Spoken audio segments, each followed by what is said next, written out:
he made a breach of such duties. 3. Plaintiff suffered damage in consequence thereof. Duty of care means duty to care. It means a person shall behave reasonably, be careful and dutiful as a reasonable man should be in like circumstances. The concept of duty of care depends upon the facts and circumstances of each case. For example, a doctor owing a duty of care to his patient, an employer to his employee, and a resident to his neighbor. Reasonableness is the key to a certain duty of care in the case. In each case, breach of duty to take care means the defendant has not observed duty care which is required in the particular situation. Such a breach of duty is essential to be proved to succeed in an action for negligence. Damage is the third essential ingredient to constitute a tort of negligence.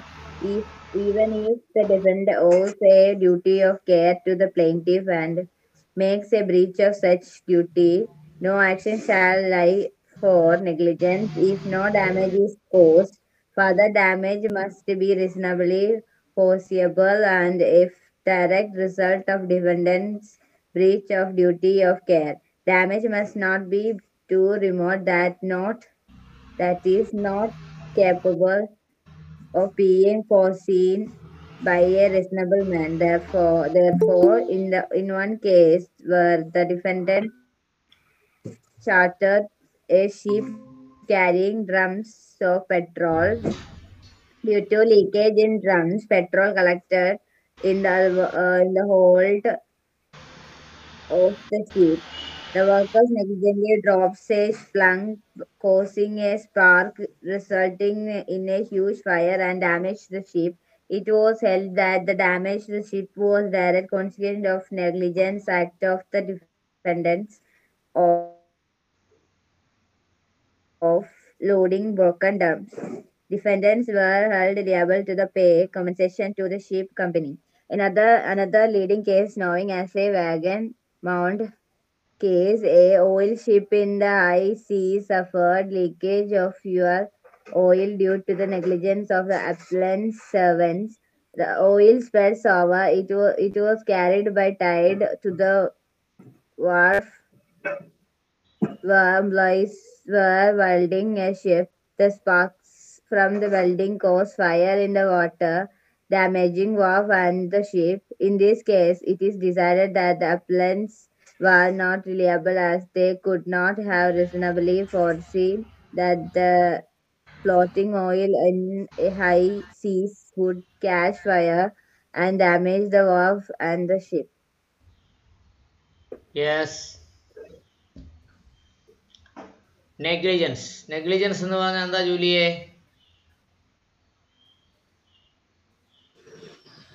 Negligence എന്ന് പറഞ്ഞാൽ നമ്മള് absent minded ആയിട്ട് അല്ലെങ്കിൽ careful അല്ലാഞ്ഞിട്ട് ചെയ്യണ കാര്യങ്ങൾ. അപ്പൊ ശരിയാ, ചെയ്യുന്നത് തെറ്റാണ് അല്ലെങ്കിൽ ശരിയായ രീതിയിലല്ലെന്ന് നമുക്കറിയാം, എങ്കിലും നമ്മൾ ചെയ്യുകയില്ല. അതിനെയാണ് നെഗ്ലിജൻസ് എന്ന് പറയുന്നത്. ഉദാഹരണം നമ്മൾ തന്നെ നല്ലപോലെ പഠിച്ചാൽ എൻട്രൻസിന് ഫസ്റ്റ് റാങ്ക് കിട്ടുമെന്നൊക്കെ നമുക്കറിയാം അല്ലേ? ഇങ്ങനെ നമ്മുടെ സമയത്തിനും സൗകര്യത്തിനും ഒക്കെ മാത്രമേ നമ്മൾ പഠിക്കൂ. നല്ല മക്കളെ, ആരും മിണ്ടുന്നില്ലല്ലോ. അത് തന്നെ അതിനെ നെഗ്ലിജൻസ് എന്ന് പറയുന്നത്. നനച്ചാൽ പുലിയെ പിടിപ്പേൻ, ഉശിര് പോയാലും നനയ്ക്കാൻ മാട്ടെ എന്ന് കേട്ടിട്ടുണ്ടോ?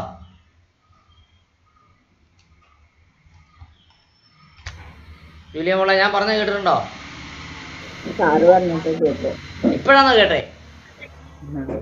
ഞാൻ തമിഴ്നാട് ബോർഡറില എൻ്റെ സ്വദേശം, അതുകൊണ്ടാണ് ഇതൊക്കെ എനിക്ക് മനസ്സിലാവുന്നത്.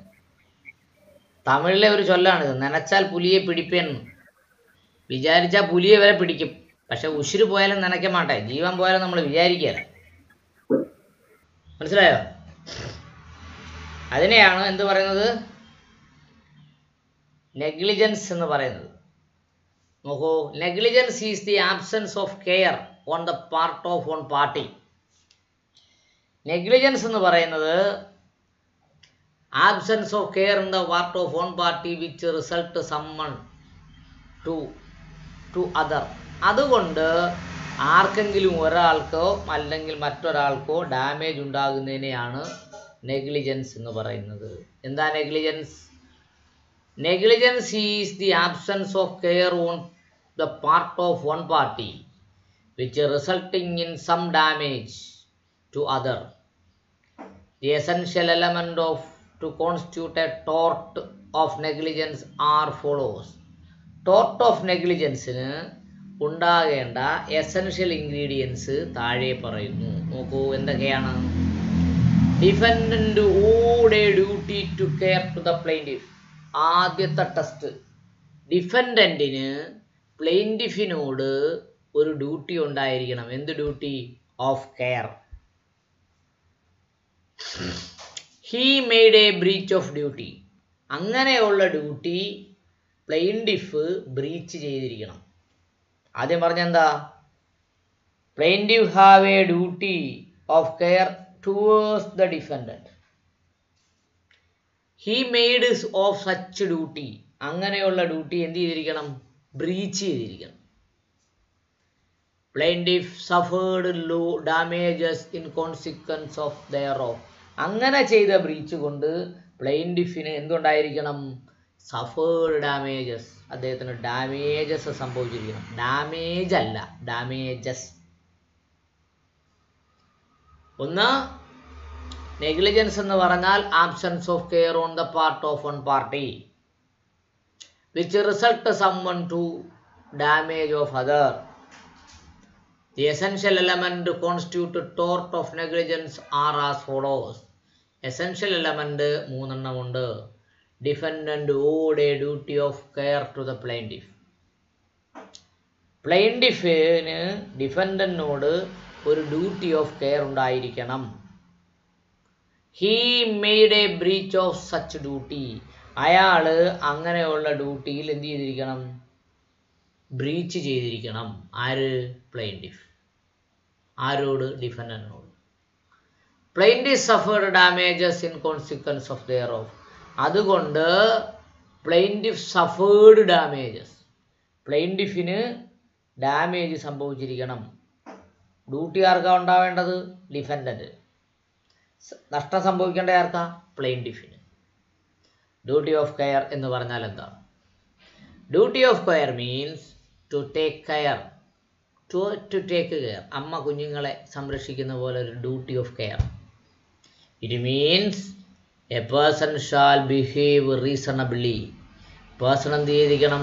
റീസണബിൾ പ്രൂഡൻറ്റ് മാൻ ആയിരിക്കണം. അവിടെ റീസണബിളി എന്ന് മാത്രമേ പറഞ്ഞിട്ടുള്ളൂ. അതിനോടൊപ്പം വേണമെങ്കിൽ എഴുതി ചേർത്തോളൂ. സൈഡിൽ എവിടെയെങ്കിലും എഴുതി വെച്ചു. റീസണബിളി പ്രൂഡൻറ്റ് മാൻ ആയിരിക്കണം. സാമാന്യ ബുദ്ധിയുള്ള ആളായിരിക്കണം. Reasonably prudent. A careful and dutiful as reasonable man should be like circumstances. ഒരു റീസണബിൾ പ്രൂഡൻറ്റ് മാൻ ഒരു സാഹചര്യത്തിൽ എങ്ങനെ പെരുമാറുന്നു അതിനനുസരിച്ച് വേണം ഡ്യൂട്ടി ഓഫ് കെയർ എന്ന് പറഞ്ഞാൽ പെരുമാറേണ്ടത്.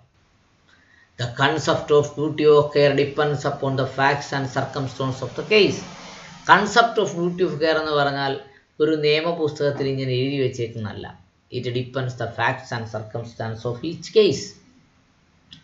For example, a doctor owing a duty to care his patient. ഡോക്ടറിന് രോഗം മാറ്റിയാൽ മാത്രം പോരാ, രോഗി ജീവിച്ചിരിക്കുകയും കൂടി വേണം. രോഗം മാറി രോഗി മരിച്ചു എന്ന് പറഞ്ഞിട്ട് കാര്യമില്ലല്ലോ. For example, a doctor owing a duty to care of his patient, an employer of his employee as a resident of his neighbor. Okay, ഒരു എംപ്ലോയർക്ക് എംപ്ലോയിയോടുള്ളത് ഒരു റിലേഷൻ ഡ്യൂട്ടി ഓഫ് കെയർ ആണ്. ഒരു അയൽവക്കക്കാർക്ക് അങ്ങോട്ടും ഇങ്ങോട്ടും ഡ്യൂട്ടി ഓഫ് കെയർ ഉണ്ട്. പാതിരാത്രി എഴുന്നേറ്റ് ബഹളം ഉണ്ടാക്കാനൊന്നും പറ്റില്ല. Duty of care. ഓക്കെ, നമ്മുടെ വീട്ടിൽ നിന്ന് അനാവശ്യ ശബ്ദമോ ദുർഗന്ധമോ ഒന്നും, ബാഡ് സ്മെല്ലും വൈഡ് നോയ്സും ഒന്നും പുറത്തേക്ക് പോകാൻ പാടില്ല. അത് നമുക്ക് ഡ്യൂട്ടി ഓഫ് കെയർ ഉണ്ട്.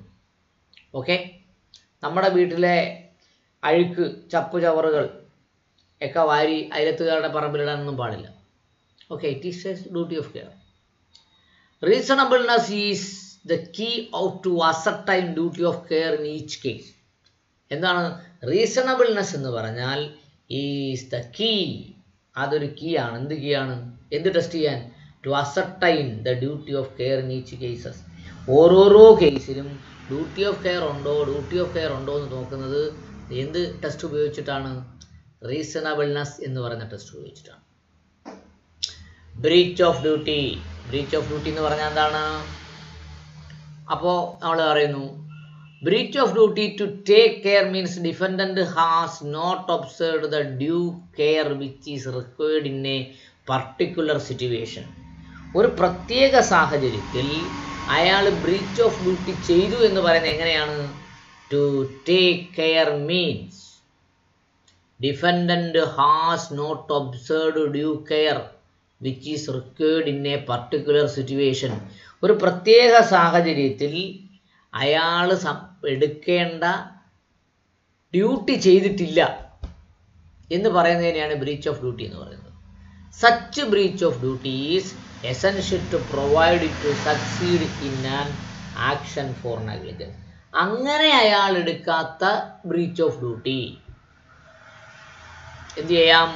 Is essential to prove to succeed in action of negligence of tort. Tortious ലൈബിലിറ്റിയിൽ അദ്ദേഹം അങ്ങനെ ഒരു ആക്ഷൻ എടുത്താൽ it is very essential. Damage. എന്താണ് damage? Is the third essential ingredient. First essential ingredient എന്താ? there must be a duty. Second essential ingredient,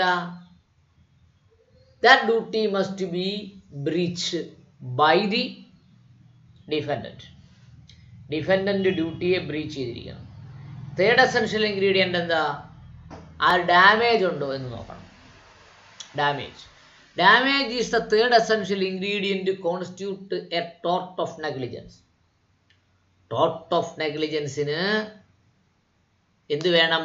damage എന്ന് പറയുന്ന മൂന്നാമത്തെ ഇൻഗ്രീഡിയൻറ്റ് വേണം.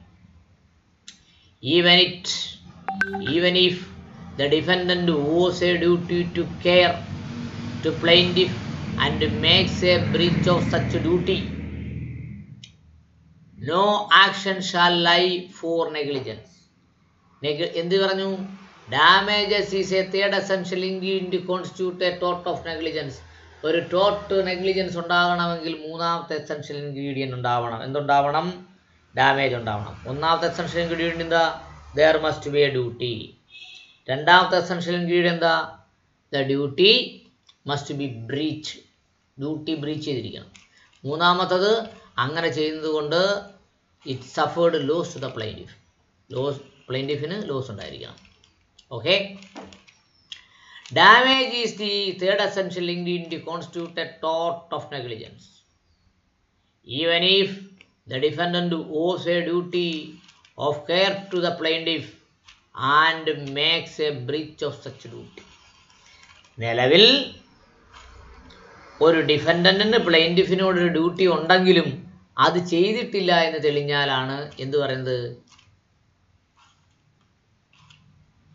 നെഗ്ലിജൻസ് ഉണ്ടെന്ന് പറയുന്നത്. No action shall be for negligence. ഇവിടെ എന്തുവാ പറയുന്നത്? അങ്ങനെ നെഗ്ലിജൻ്റ് ഇല്ലെങ്കിൽ no action.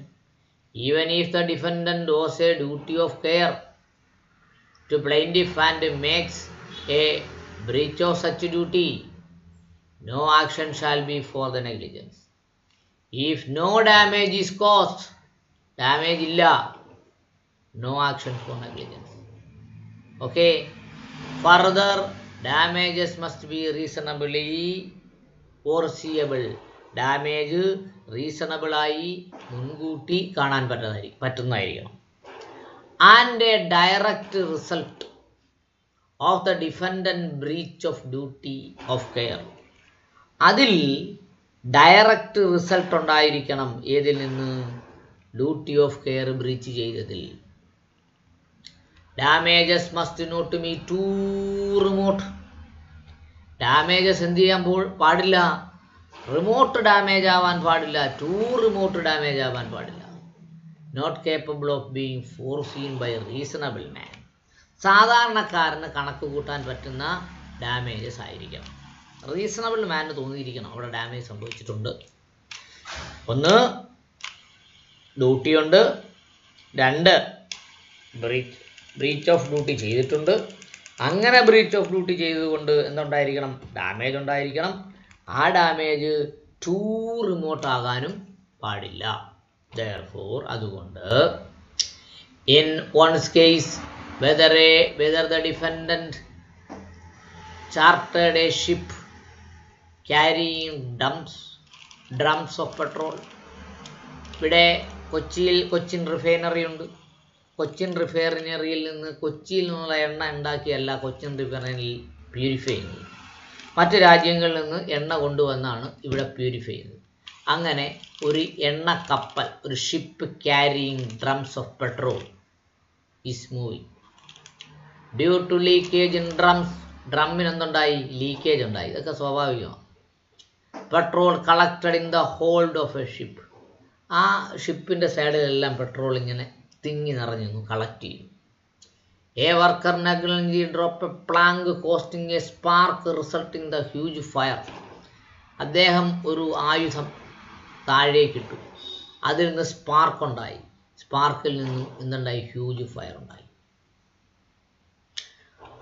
A worker negligently drop a plank causing spark resulting the huge fire and damages to the ship. It was held that the damage to the ship was direct consequence of the Negligence Act. അത് result ചെയ്തെന്താണ്? Direct consequence ആയിട്ടാണ്. Act of the defendant of loading broken drums.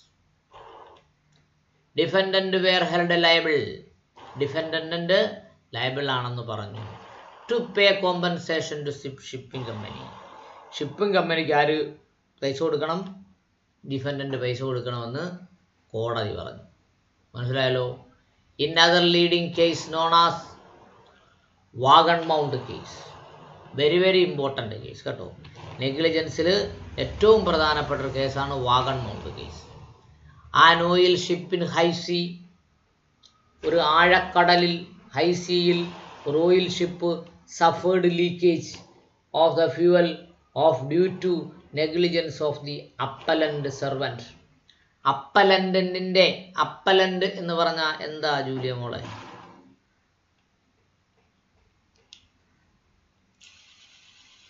അറിയില്ല sir. ജിയേ?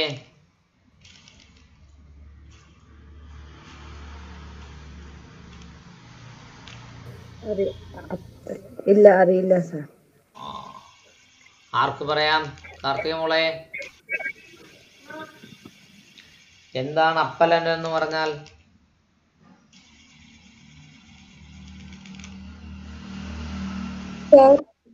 Yes. Appeal കൊടുക്കണ ആളാണോ sir? മിടുക്കി. എവിടുന്ന് കിട്ടി? Sir guess അടിച്ചാന്നോ?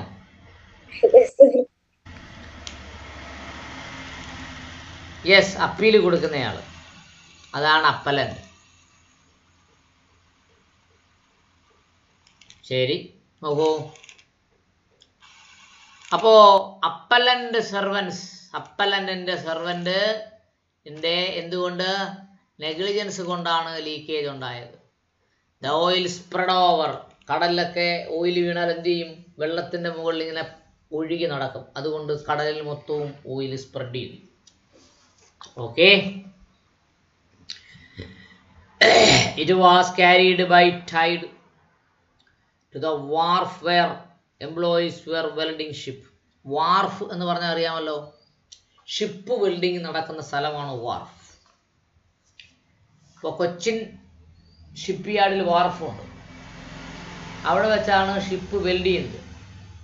എന്നിട്ട് എന്ത് ചെയ്യും? എല്ലാ പണിയും കഴിയുമ്പോഴത്തേന് ഈ ഷിപ്പിന് മെഷീൻ ഉപയോഗിച്ച് തന്നെ ഇതിനെ നേരെ വെള്ളത്തിലേക്ക് തള്ളിയിടും. ആ തള്ളിയിടുന്ന സമയത്ത് ഷിപ്പ് ആടി ഒലയും, വെള്ളം കരയിലേക്കൊക്കെ കയറും. ഇപ്പം ഈ പരിപാടി കണ്ടുണ്ടോ? ഷിപ്പിനെ വെള്ളത്തിലേക്ക് ഇറക്കുന്നത്. ആ ഇല്ല സാർ സർ. ടി വി കണ്ടിട്ടുണ്ട് സാർ. ടി വിയിലുണ്ട്, ആ ടി വി കണ്ടിട്ടുണ്ട്, പിന്നെ ഫേസ്ബുക്കിലൊക്കെ വരും. The spark from welding caused fire to the war damaging wharf and the ship. അങ്ങനെ സ്പാർക്ക് വന്നു, എവിടെ വീണു? ഈ ഓയിൽ വീണു, അതുകൊണ്ട് വാർഫും നശിച്ചു, ഷിപ്പും നശിച്ചു, കത്തിപ്പോയി. It was decided that the appellant were not liable as they could not have reasonably foreseen the floating oil in the high sea would catch fire and damage the wharf of the ship. അവിടെ ഉപയോഗിച്ച principle എന്താ? Remote ഡാമേജിനെ ഒന്നും മുൻകൂട്ടി കാണുന്നതിന് വേണ്ടി അപ്പലന് കഴിയത്തില്ല. So the damage should not be too remote to foresee the defendant. മനസ്സിലായോ മക്കളെ? മനസ്സിലായോ? ആ സാർ. കാർത്തിക മോളെ, ആ സർ. Good morning. സുഖമാണോ? ഇല്ല സർ. വായിക്കാൻ പറ്റുമോ? ആ സർ, കേൾക്കാൻ പറ്റുമെന്നറിയില്ല. വായിക്കാൻ പറ്റുമോ മോക്ക്? കേൾക്കാൻ പറ്റുമെന്നറിയില്ല. ആ ഇന്ന് വായിക്കണ്ട, വീട്ടിൽ ഇരുന്ന് പഠിച്ചാൽ മതി കേട്ടോ. Okay sir. ആ ആയുഷ മോള് വായിച്ചേ. Negligence. Negligence is the absence of care on the part of one party which results in some damage to the other. The essential elements to constitute a tort of negligence are as follows. 1. Defendant owed a duty of care to the plaintiff. 2. He made a breach of such duty. 3. Plaintiff suffered damages in consequences thereof. Duty of care means duty to take care. It means a person shall behave reasonably, be careful and dutiful as a reasonable man should be in like circumstances. The concept of duty of care depends upon the facts and circumstances of each case. For example, a doctor owing a duty of care to his patient, an employer to his employee, and a resident to his neighbor. Reasonableness is the key to ascertain duty of care in each case. Breach of duty to take care means the defendant has not observed due care which is required in a particular situation. Such breach of duty is essential to be proved to succeed in an action for negligence. Damage is the third essential ingredient to constitute a tort of negligence. Even if the defendant owes a duty of care to the plaintiff and makes a breach of such duty, no action shall lie for negligence if no damage is caused. Further, damage must be reasonably foreseeable and a direct result of defendant's breach of duty of care. Damage must not be too remote, that is, not capable of being foreseen by a reasonable man. Therefore, in one case where the defendant started a ship carrying drums of petrol. Due to leakage in drums, petrol collected in the hold of the ship. A worker negligently dropped a plank, causing a spark, resulting in huge fire and damage to the ship.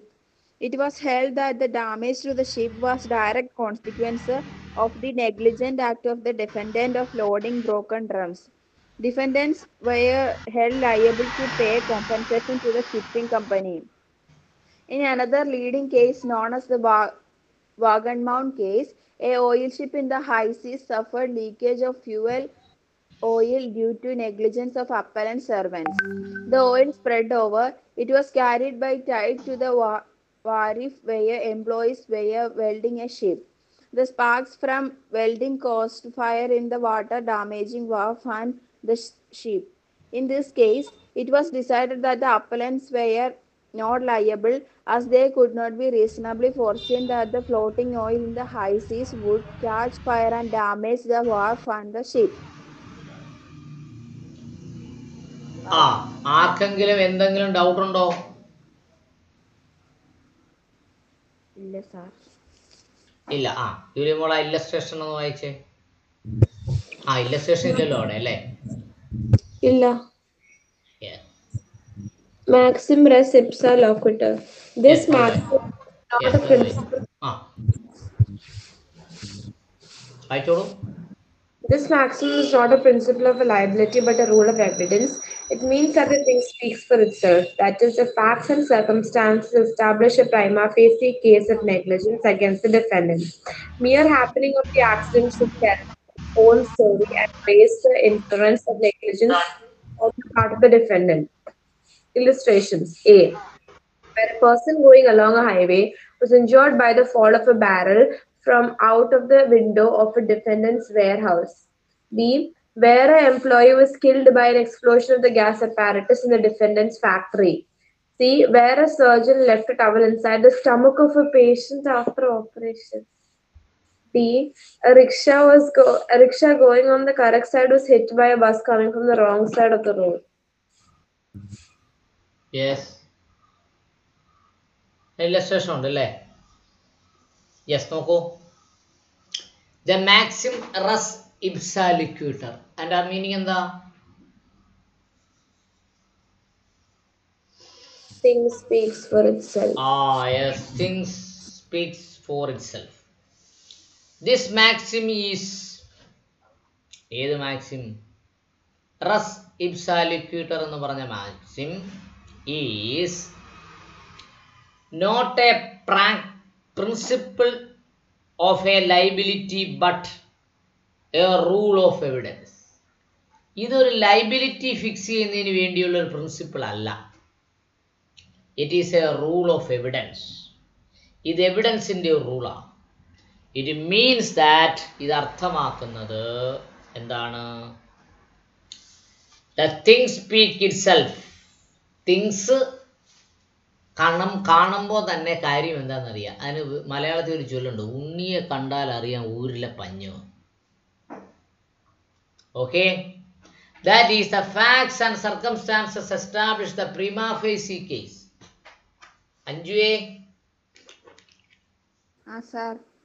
what do you mean by prima facie?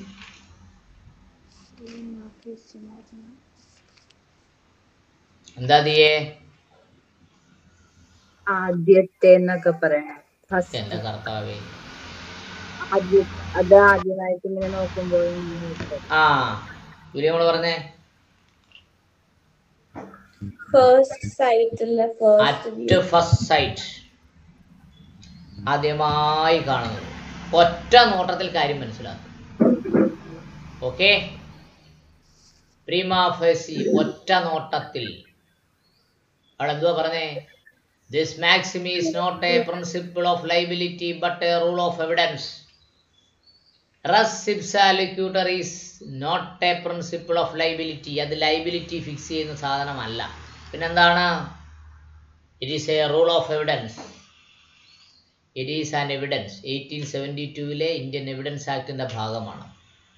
It means that, ഇത് അർത്ഥമാക്കുന്നത് the things speak for itself. വസ്തുതകൾ സ്വയം സംസാരിക്കും എന്ന് പറയും. The facts and circumstances established in a prima facie case. At first sight ഒരു case ഉണ്ടെങ്കിൽ of negligence against a defendant. ഡിഫൻഡിനെതിരെ നെഗ്ലിജൻസ് ഉണ്ടെങ്കിൽ ഒറ്റ നോട്ടത്തിൽ മനസ്സിലാകും. Mere happening of an accident should tell us the story, raise the interference of negligence on the part of the defendant. ഒരു accident കണ്ടാൽ അത് ആരാണ് നെഗ്ലിജൻറ്റ്, ഡിഫൻഡൻ്റ് ആണോ പ്ലെയിൻറ്റിഫ് ആണോ എന്ന് ഒറ്റ നോട്ടത്തിൽ മനസ്സിലാകുന്ന പ്രിൻസിപ്പിളിനെയാണ് റെപ്സ് ഇബ്സ ലിക്വിറ്റർ എന്ന് പറയുന്നത്. The fact speaks four itself. വസ്തുതകൾ സ്വയം സംസാരിക്കും എന്ന് പറയുന്നു. നോക്കൂ, reps IBSA ലിക്വിറ്റർ. Illustration A. Where a person going along a highway was injured by the fall of a barrel from out of the window of the defendant warehouse. ഒരാൾ ഹൈവേയിലൂടെ പോവുകയായിരുന്നു. A person going along the highway was injured by the fall of a barrel from the window of a defendant's warehouse. ഡിഫൻഡന്റിന് ഒരു godown ഉണ്ട്, warehouse godown ഉണ്ട്. അതിൻ്റെ ജനലിൽ നിന്ന് ഒരു barrel താഴേക്ക് വീണു, പ്ലെയിൻറ്റിഫിൻ്റെ തലയ്ക്ക് വീണു. It is the things must speak itself. എന്താ പറയുന്നേ? The defendant is liable. ഡിഫൻഡന് അത് പ്രോപ്പർ കെയർ ആൻഡ് കോഷനിൽ സൂക്ഷിക്കാമായിരുന്നു. ബി എന്ത് പറയുന്നു? Where the employees was killed by an explosion. എന്തുവാ? Explosion of the gas apparatus in the defendant factory എന്ന് പറഞ്ഞാൽ യൂണിയൻ കാർബൈഡിന്റെ കേസ്. യൂണിയൻ കാർബൈഡിൽ നിന്ന് പോയിസണസ് ഗ്യാസ് പുറത്തേക്ക് പോയി. ഉദ്ദേശം 3 കിലോമീറ്റർ ചുറ്റളവിലെ എല്ലാവരെയും അത് അഫക്റ്റ് ചെയ്തു. കുറച്ച് പേര് മരിച്ചു, കുറച്ച് പേർക്ക് ബോധരഹിതരായി, കുറച്ച് പേർക്ക് റിക്കവർ ചെയ്യാൻ പറ്റാത്ത രീതിയിൽ അവരെന്ത് ആയിപ്പോയി, കോമയിലായിപ്പോയി. അതെല്ലാം ഡിഫൻഡന്റ് കമ്പനിയിൽ നിന്ന് ഗ്യാസ് പുറത്തു പോയത് കൊണ്ടാണ്. Whether employees was killed by the explosion of a gas apparatus in the defendants factory. 3 പറയുന്നത് എന്താണ്? വേറെ surgeon let a towel inside the stomach of a patient. Operation കഴിഞ്ഞു, തുന്നിക്കെട്ടിയൊക്കെ റെഡിയാക്കി, ഓപ്പറേഷൻ സക്സസ്. സ്കാൻ ചെയ്ത് നോക്കിയപ്പോൾ സർജൻ്റെ ടവല് ആ പേഷ്യൻ്റെ സ്റ്റൊമക്കിനകത്തായിപ്പോയി. It is the doctor is negligent. A rickshaw going on the correct side was hit to the bus. ഒരു ഓട്ടോറിക്ഷ പോകുന്നു, അത് ഒരു ബസ്സിനെ ഹിറ്റ് ചെയ്തു. എങ്ങനെയാണെങ്കിൽ the bus coming from the wrong side of the road. Bus wrong സൈഡിൽ നിന്ന് കയറി വന്നാണ് ഓട്ടോറിക്ഷ ഇടിച്ചെങ്കിൽ ആ ആക്ഷൻ കണ്ടാൽ തന്നെ അറിയാം. റെപ്സിപ്സാലിക്യൂട്ടർ എന്ന് പറഞ്ഞാൽ റെപ്സിപ്സാലിക്യൂട്ടർ എന്ന് പറഞ്ഞാൽ അറിയാം. അവിടെ എന്താ പറഞ്ഞേക്കുന്നേ? The thing speaks itself. Prima facie തന്നെ അത് മനസ്സിലാവും അറ്റ് ഫസ്റ്റ് സൈറ്റ്. മനസ്സിലായോ മക്കളെ? മോള് വായിച്ചേ. Maxim res ipsa licita. This maxim is not a principle of reliability but a rule of evidence. It means that the thing speaks for itself. That is, the fact and circumstance established a prima facie case, the fact case of negligence against the defendant. Mere happening of the accident should tell its own story and raise the inference of negligence on the part of the defendant. Illustration A. Where a person going along a highway was injured by the fall of a barrel from out of the window of the defendant's warehouse. B. Where an employee was killed by an explosion of the gas apparatus in the defendant's factory. C. Where a surgeon left a towel inside the stomach of the patient after an operation. D. A rickshaw going on a correct side was hit by a bus coming from the wrong side of the road. അഞ്ചു വായിക്കാം. Maxim res loquitur. This maxim is not a principle of a liability but a rule of evidence. It means that the things speak for itself, that is, the facts and circumstances establish a prima facie case of negligence against the defendant. Mere happening of the accident should tell its own story and raise the inference of negligence on the part of the defendant. Illustrations A. Where a person going along a highway was injured by the fall of a barrel from out of the window of the defendant's warehouse. B. Where an employee was killed by an explosion of the gas apparatus in the defendant's factory. C. Where a surgeon left a towel inside the stomach of a patient after an operation. D.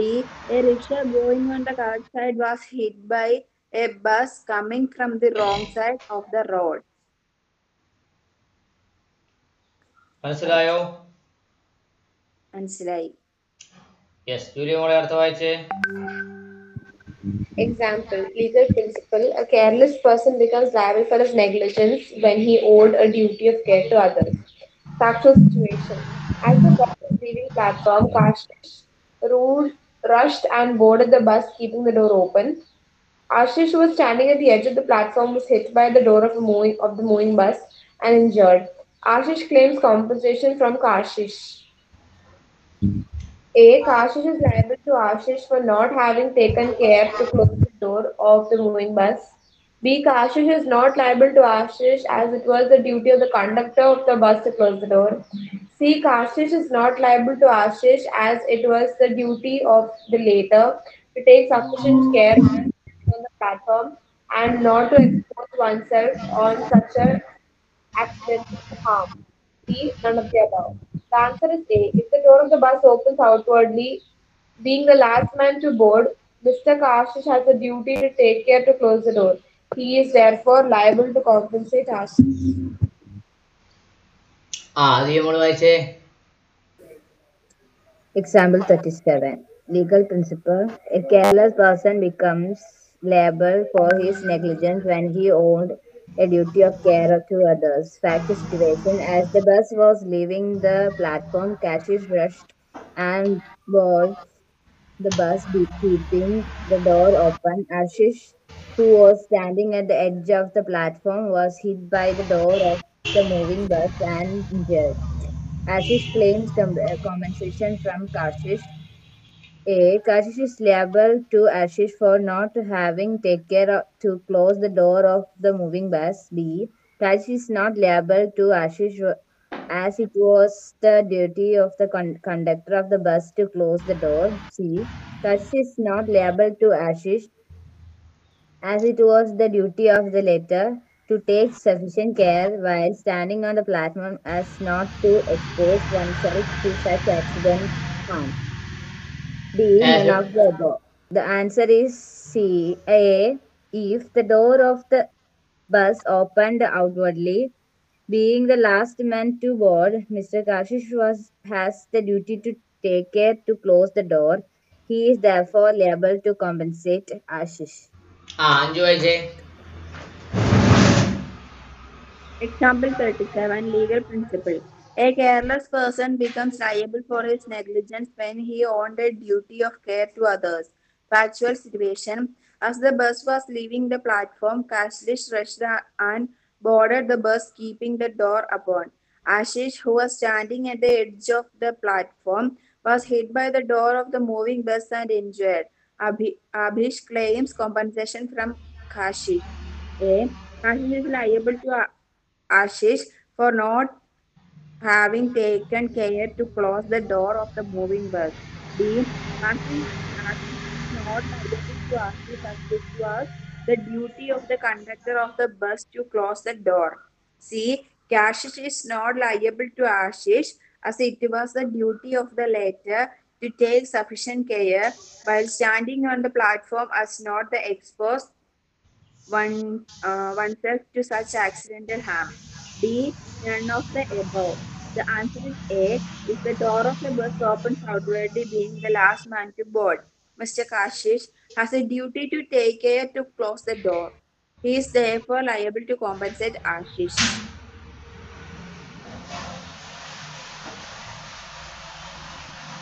Okay, നോക്കൂ. 37 അല്ലേ നമ്മൾ ചർച്ച ചെയ്യുന്നേ? Okay, sir.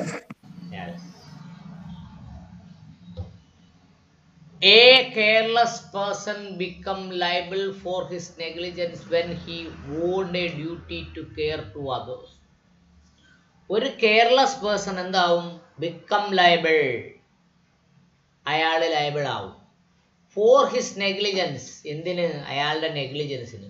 When he owed a duty to care, അയാള് care ചെയ്യണം എന്ന് അയാൾക്കൊരു duty ഉണ്ടെങ്കിൽ a careless person must be liable. Okay, factual situation. As the bus was leaving the platform, bus പ്ലാറ്റ്ഫോമിൽ നിന്ന് പുറപ്പെടുകയാണ്. Cassius rushed and boarded in the bus, keeping the door open. Cassius എന്ന് പറഞ്ഞ ഒരാൾ ഓടി വന്ന് വണ്ടിയിൽ ചാടി കയറി ഡോറ് തുറന്ന് വെച്ചുകൊണ്ട് നിൽക്കുകയാണ്. Ashish, who was standing in the edge of the platform, Ashish പ്ലാറ്റ്ഫോമിന്റെ എഡ്ജിൽ നിൽക്കുക, was hit the door of a moving bus and injured. പ്ലാറ്റ്ഫോമിന്റെ എഡ്ജിൽ നിന്ന അയാളെ ഡോറ് തട്ടി അയാൾക്ക് ഇഞ്ചുറി ഉണ്ടായി. സാധാരണ ചാകുക ചെയ്യുക, ഇതിനകത്ത് ഇഞ്ചുറി മാത്രമേ ഉള്ളൂ. Ashish claims compensation from Kashish. കാഷിഷിൽ നിന്ന് ആഷിഷ് കോമ്പൻസേഷൻ ക്ലെയിം ചെയ്യും. അത് കോമ്പൻസേഷൻ കിട്ടും മക്കളെ. Answer is A. If the door of the bus opened towardsly, being a last man to board, Mr. Cashish has a duty to take care to close the door. He is therefore liable to compensate. അയാൾ എന്ത് ചെയ്യണം? Compensation ചെയ്യണം. മനസ്സിലായോ? അവസാനം വണ്ടിയിൽ ഓടിക്കേറി തുറന്ന് കയറിയ ആളെന്ന നിലയിൽ അയാൾ ഡോർ അടയ്ക്കണം. നമ്മൾക്ക് ഇവിടെ ആണെങ്കിൽ കണ്ടക്ടർ അടയ്ക്കണം, ഡ്രൈവർ അടയ്ക്കണം എന്ന് നമ്മൾ പറയും. മറ്റു ചില രാജ്യങ്ങളിൽ അങ്ങനെയാണ്. Last Mann should close the door. അവസാനം വരുന്നയാൾ ഡോർ ക്ലോസ് ചെയ്തിരിക്കണം. ഓക്കെ, അപ്പോൾ അതുകൊണ്ട് ആര് ലൈബിളാണ്? Kashish is liable to compensate Ashish. He is therefore liable to compensate Ashish. മനസ്സിലായോ മക്കളെ?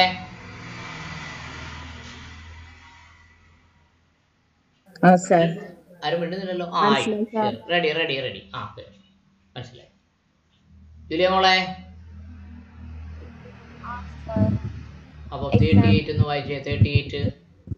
Everybody is under a legal obligation to take. മനസ്സിലായോ? മനസ്സിലായോ? ഒന്നുകൂടെ പറയണോ? ഒന്നുകൂടെ പറഞ്ഞാലും കുഴപ്പമില്ല. നോക്കൂ, ഡിഫൻസ് ഓഫ് നെഗ്ലിജൻസ്.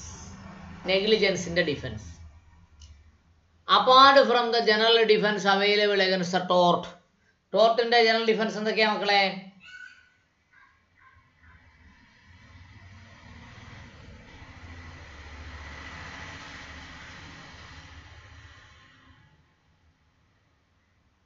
ടോർട്ടിന്റെ ഡിഫൻസ് എന്തൊക്കെയാ മക്കളെ? മിണ്ടുന്നില്ലാരും.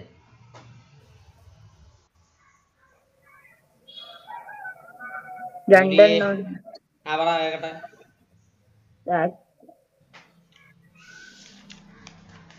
The act of code. The act must result on account of working of natural forces. Yes. പിന്നെ the occurrence must be extraordinary. Yes. അപ്പോൾ ആ രണ്ട് ഡിഫൻസ് ഉണ്ട് അല്ലേ? അതല്ലാതെ നമ്മളൊരു ഡിഫൻസിനെ കുറിച്ച് പറയുവാണെങ്കിൽ ഡിഫൻസ് ഓഫ് നെഗ്ലിജൻസ്. ആ നെഗ്ലിജൻസിനെ പറയുന്നത് കോൺട്രിബ്യൂട്ടറി നെഗ്ലിജൻസ് ആണ്. എന്ത് നെഗ്ലിജൻസാ? അത് അണ്ടർലൈൻ ചെയ്ത് വെക്കണം. Contributory. As a good defence in the torts of negligence, it means when the plaintiff by his own negligence contribute to the act causing damage to him.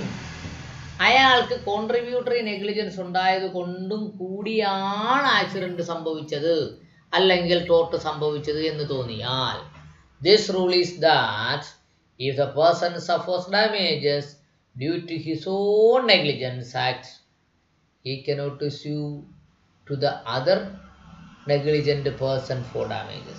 അവർക്ക് മറ്റ് negligence പേഴ്സണെ എന്ത് ചെയ്യാൻ പറ്റില്ല? ഡാമേജിന് വേണ്ടി കേസ് കൊടുക്കാൻ പറ്റില്ല എന്ന് മാത്രം പഠിച്ചാൽ പോരാ. അങ്ങനെ നെഗ്ലിജൻ്റ് ആണെങ്കിൽ ആ നെഗ്ലിജൻ്റ് പോർഷൻ്റെ ഡാമേജ് കിട്ടില്ല. അതാണ് കാര്യം.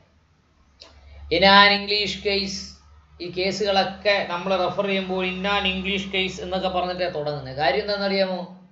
നമുക്ക് 1947 സ്വാതന്ത്ര്യം കിട്ടിയത്.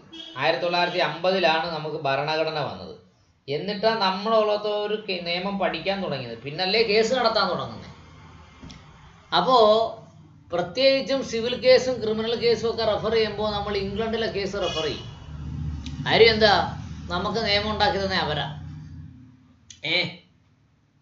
മേരാ ഭാരത് മഹാൻ സാരേ ജഹാൻ സെ അച്ഛ എന്നൊക്കെ നമ്മൾ പറയും. പക്ഷെ ഇതെല്ലാം ഇംഗ്ലണ്ടിൻ്റെ കുത്തകയാണ് നമ്മുടെ കയ്യിൽ ഇരിക്കുന്നതിൽ. In an English case, a motorcyclist was driving his bike negligently. ഒരു മോട്ടോർ സൈക്ലിസ്റ്റ് നെഗ്ലിജന്റായി ബൈക്ക് ഓടിക്കുകയായിരുന്നു. ഡ്രൈവിംഗ് ഓടിക്കുകയായിരുന്നു. He was knocked down by a bus whose driver was also found to be negligent. ഒരു വണ്ടിയിൽ വന്ന് തട്ടി. ആര് വീണു? മോട്ടോർ സൈക്ലിസ്റ്റ് വീണു. മോട്ടോർ സൈക്കിളും വീണു. അപ്പോൾ നോക്കിയപ്പോൾ എന്താ കാര്യം? Bus driver is also negligent. The court found that the motorcycle to be 1/3 of blame. Motor cyclist മൊത്തം ബ്ലെയിമിനെ മൂന്നായിട്ട് തിരിച്ചാൽ 1/3 ലൈബിലിറ്റി മോട്ടോർ സൈക്ലിസ്റ്റിനുണ്ട് എന്ന് കോർട്ട് കണ്ടുപിടിച്ചു. അതിന് പ്രത്യേകം ടെസ്റ്റൊക്കെ ഉണ്ട് കേട്ടോ. The court therefore awarded of an extent of 2/3 of the compensation. കോടതി പറഞ്ഞു 1/3 മോട്ടോർ സൈക്ലിസ്റ്റ് ലൈബിൾ ആയതുകൊണ്ട് 2/3 കോമ്പൻസേഷൻ മതി.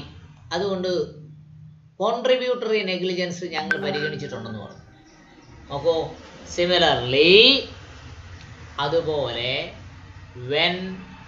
where there a defendant wrongfully put a pole across a highway. Defendant റോങ്ഫുള്ളായി ഹൈവേയിൽ ഒരു പോള്, ഒരു കമ്പ്, ഒരു കഴ എടുത്തു വെച്ചു. Plaintiff riding violently. പ്ലെയിൻറ്റിഫ് കണ്ണും പൂട്ടി വണ്ടി ഓടിച്ചുകൊണ്ട് വന്നു വയലന്റ് ആയിട്ട്. Not notice the obstruction and met. എന്ത് ചെയ്തു? Met with an accident. കണ്ണും പൂട്ടി വണ്ടി ഓടിച്ചുകൊണ്ട് വന്നു, അതിനകത്ത് വന്ന് കയറി ആക്സിഡന്റ് ഉണ്ടായി. Met with an accident. Accident ഉണ്ടായി. അങ്ങനെ ആക്സിഡന്റ് ഉണ്ടായാൽ ഇറ്റ് ഈസ് ഡിസൈഡഡ് ദാറ്റ്, അത് ഇങ്ങനെ തീരുമാനിക്കപ്പെട്ടു. എങ്ങനെ തീരുമാനിക്കപ്പെട്ടു? It is decided that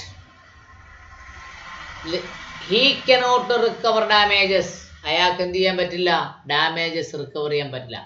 as he fail to take due care. വണ്ടി ഓടിക്കുമ്പോൾ ഡ്യൂ കെയർ ആൻഡ് കോഷനിൽ ഓടിക്കണം. അല്ലാതെ വായു ഗുളിക വാങ്ങുന്നതിന് പോകുന്ന സ്പീഡ് വണ്ടി ഓടിക്കാൻ പാടില്ലെന്ന് പറയും. If he would have been driving carefully, accident could not to take place. മാന്യമായി വണ്ടി ഓടിച്ചിരുന്നെങ്കിൽ, ഇപ്പോൾ KSRTCയുടെ, അതായത് നമ്മുടെ മോട്ടോർ വെഹിക്കിൾ ഡിപ്പാർട്ട്മെന്റ് ഒരു മുദ്രാവാക്യമാണ് മാന്യമായി വണ്ടി ഓടിക്കൂ, മാന്യനെന്ന് തെളിയിക്കൂ.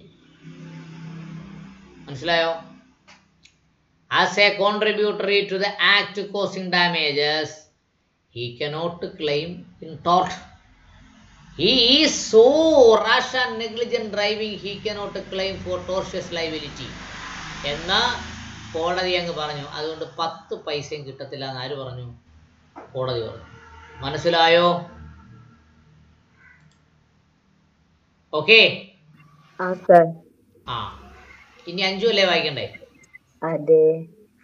അഞ്ചു വായിച്ചേ. Defenses to negligence. Apart from general defenses available against torts, contributory negligence acts as a god defense in tort of negligence. It means when plaintiff by his own negligence contributes to the act causing damage to him. The rule is that if a person suffers damages due to his own negligent act, he cannot sue the other negligent person for damages. In an English case, a motorcyclist was driving his bike negligently.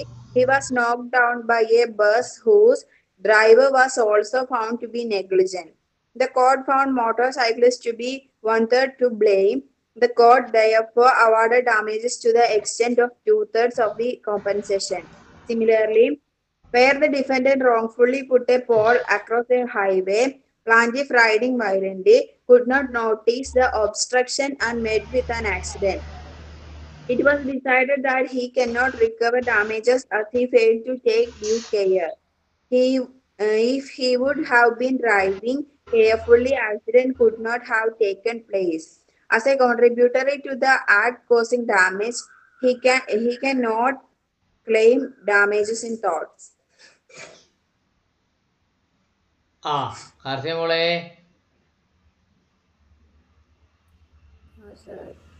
മനസ്സിലായോ മക്കളെ?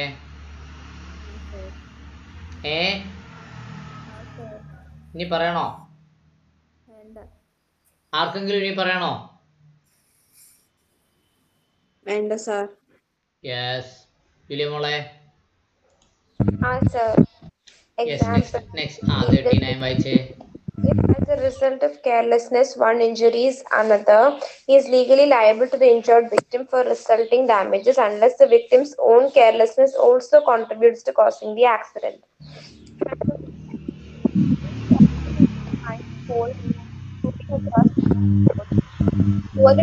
That spot was a traffic signal indicating the speed limit to be 30 km/h. B riding at 60 km noticed the explosion from a distance, but still could not avoid it, collided with the pole, and was injured. In an action by B against A, B will succeed because A was careless. B will succeed because A could have avoided the mishap by putting up a wall. B will Answer is C. B has contributed towards the act of negligence by driving the scooter at much above the speed limit. Yes, അഞ്ചുമോളെ. അഞ്ചു അല്ല, ദിയമോളെ വായിച്ചേ.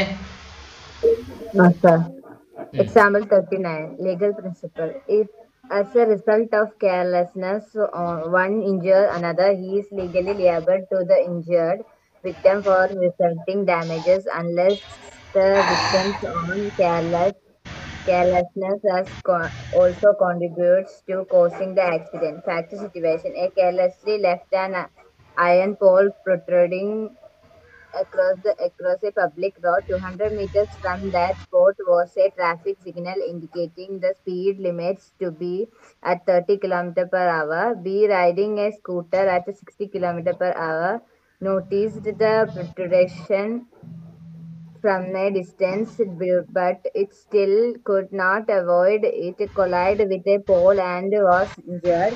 In an action by against A B will succeed because A was careless. B will succeed because A could have avoided the measure by putting up a warning. B will lose as he was driving very fast. B will lose for some other reason. The answer is C. B has contributed towards the act of negligence by driving the scooter at much above the speed limit. Sir. Yes, ready? Yes, sir. നോക്കൂ, legal principle. എന്താ legal principle പറയുന്നത്? Legal principle പറയുന്ന കാര്യം, if legal principle clearly says if as a result of carelessness, care ഇല്ലാത്തത് കൊണ്ട്, carelessness ഉണ്ടായത് കൊണ്ട്, one injuries another, ഒരാൾ മറ്റൊരാളെ ഇഞ്ചുറി ചെയ്താൽ, he is legally liable to injured victim for resulting damages. അങ്ങനെയുള്ള ഡാമേജ് ആര് കൊടുക്കണം? ഇഞ്ചുറി നടത്തിയ ആൾ കൊടുക്കണം. Unless the victim owns carelessness also contribute to causing accidents.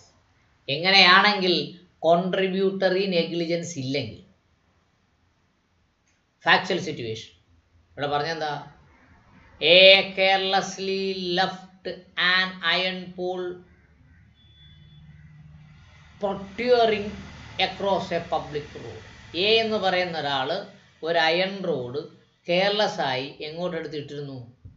റോഡിലേക്ക് എടുത്തിട്ടിരുന്നു. 200 meters from the spot was a traffic signal indicating the speed limit to be 30 km/h. പക്ഷേ അതിൻ്റെ 200 metre അപ്പുറത്തേക്ക് എന്ത് പറഞ്ഞിട്ടുണ്ട്? സ്പീഡ് ലിമിറ്റ് 30 km/h ആണ് എന്ന് പറഞ്ഞിട്ടുമുണ്ട്. But B riding a scooter at 60 km/h. B എന്ന് പറയുന്ന ഒരാൾ 60 km/h സ്കൂട്ടർ ഓടിക്കുന്നത്.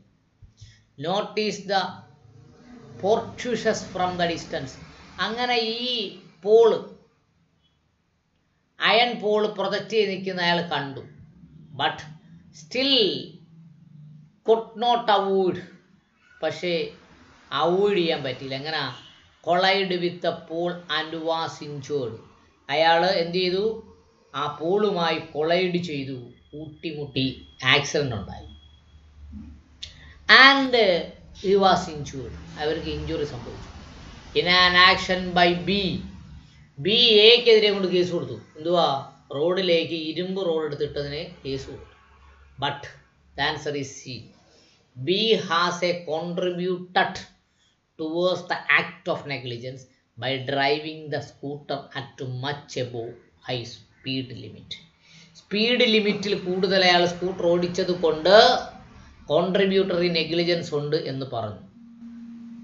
ഓക്കെ. ആ മോളെ, അഞ്ചു മോളെ വായിച്ചേ. Sir. Example 39. Legal principle. If as a result of carelessness, one injuries another, he is liable to the injured victim for resulting damages unless the victim's own carelessness also contributes to causing the accident. Factual situation. A carelessly left an iron pole protruding across a public road. 200 meters from that spot was a traffic signal indicating the speed limit to be at 30 kilometer.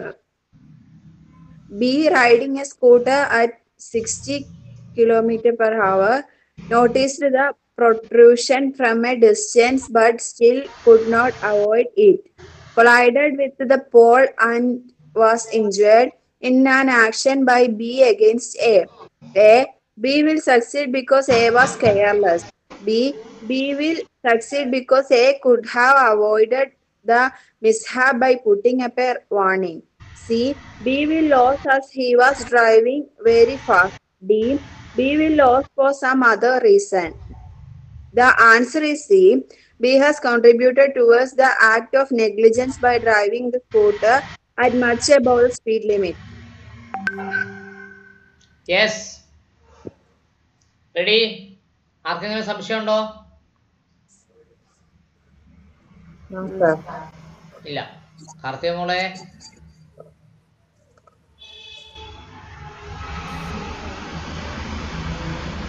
പിന്നെ doubt?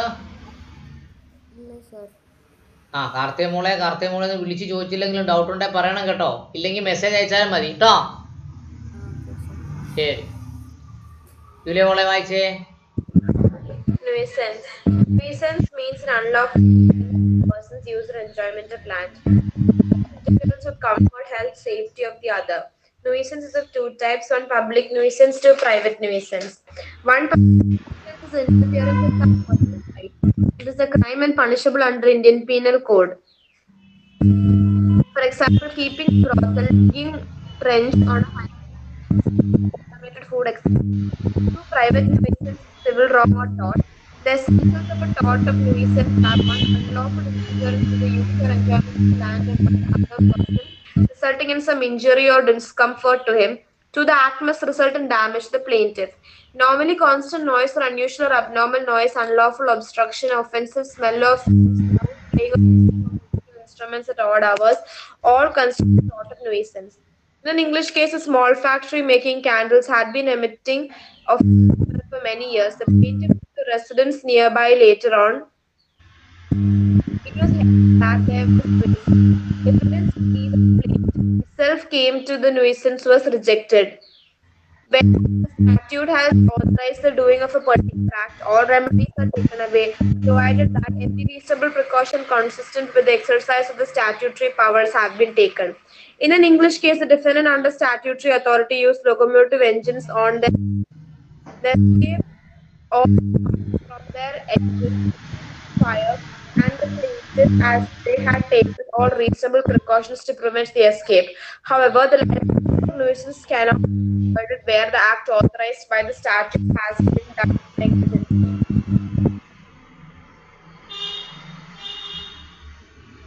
Ready? ഈ മോള് വായിച്ചേ. Nuisance. Yes. Nuisance means an unlawful interference with a person's use or enjoyment of land. It includes interference with comfort, health, and safety of the other. Nuisance is of two types: 1. Public nuisance. 2. Private nuisance. 1. Public nuisance is interference with some public right. It is a crime and punishable under the Indian Penal Code. For example, keeping a brothel, digging trench on a highway, selling contaminated food, etc. 2. Private nuisance is a civil wrong or tort. The essential of a tort of nuisance are 1. Unlawful interference with the use of enjoyment of land of other person resulting in some injury or discomfort to him. 2. The act must result in a damage to the plaintiff. Normally constant noise or unuseful or abnormal noise, unlawful obstruction, offensive smell or fumes, loud playing of music or musical instruments at odd hours all constitute the tort of nuisance. In an English case, a small factory making candles had been emitting offensive smell for many years. Plaintiff took the residence nearby later on. It was held that there was nuisance. Defendants plead that plaintiff himself came to the nuisance was rejected. Whereas statute has the right the doing of the particular act, all remedies are taken away, provided that every reasonable precaution consistent with the exercise of the statutory power have been taken.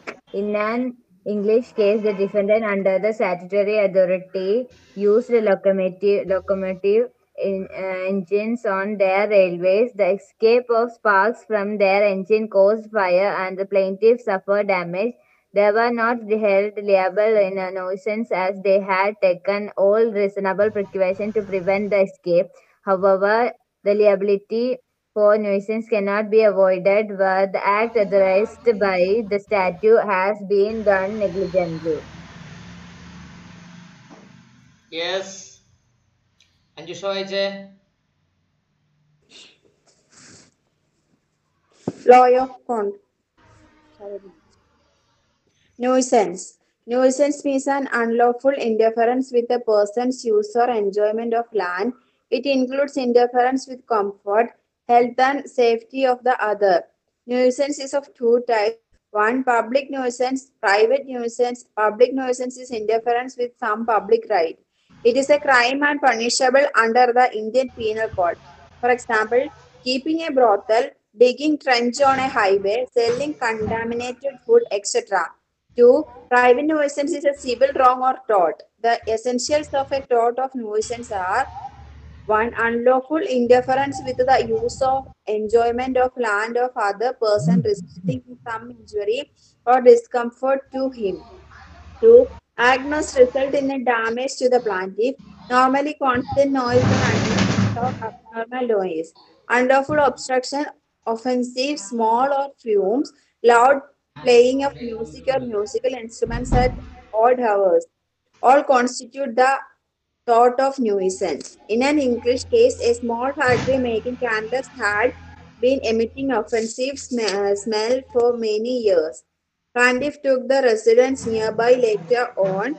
It was held that there was nuisance. Defendants' plea that plaintiff himself came to the nuisance was rejected.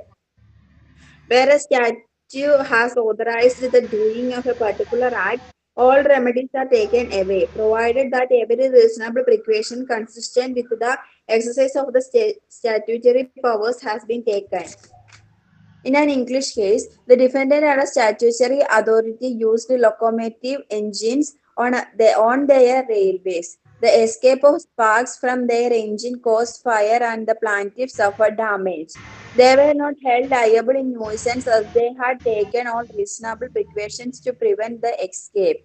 However, the liability for nuisance cannot be avoided where the act authorized by the statute has been done negligently. Yes. നോക്കൂ, നമ്മൾ നോക്കേണ്ട ഏറ്റവും പ്രധാനപ്പെട്ട കാര്യം, നമ്മളിപ്പോൾ ന്യൂയിസൻസാണ് പഠിക്കുന്നത്. ന്യൂയിസൻസിൻ്റെ meaning എന്താ മക്കളെ? ശല്യം. അതെ, അവനൊരു ശല്യക്കാരനാ. അല്ലെങ്കിൽ അവളൊരു ന്യൂയിസൻസാ, ശല്യക്കാരനാ അല്ലെങ്കിൽ ശല്യക്കാരി എന്നൊക്കെ നമ്മൾ പറയും. സോ ന്യൂയിസൻസ് നമ്മൾ ടോർട്ടിൽ പഠിക്കുകയാണ്, സിവിൽ. അപ്പോൾ ന്യൂയിസൻസ് ഫസ്റ്റ് ഫേസിൽ it is a civil wrong. അതുകൊണ്ടാണല്ലോ നമ്മൾ അതിനെ എവിടെ പഠിക്കുന്നത്? ടോർട്ടിൽ പഠിക്കുന്നത്. Nuisance is first it is a civil wrong. Okay,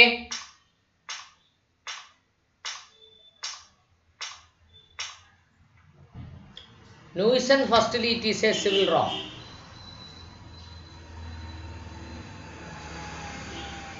രണ്ടാമത് പറയുന്നു, nuisance means an unlawful interference with a person's use or enjoyment of A land.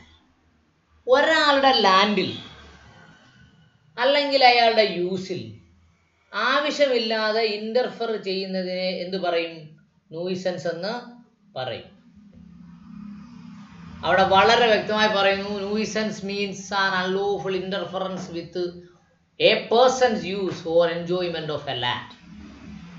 It includes, അത് ഇൻക്ലൂഡ് ചെയ്തിരിക്കുന്നു, interference with the comfort, health, safety of other. Nuisance is of two types. അത് ഏതൊക്കെ പെടും? Comfort പെടും.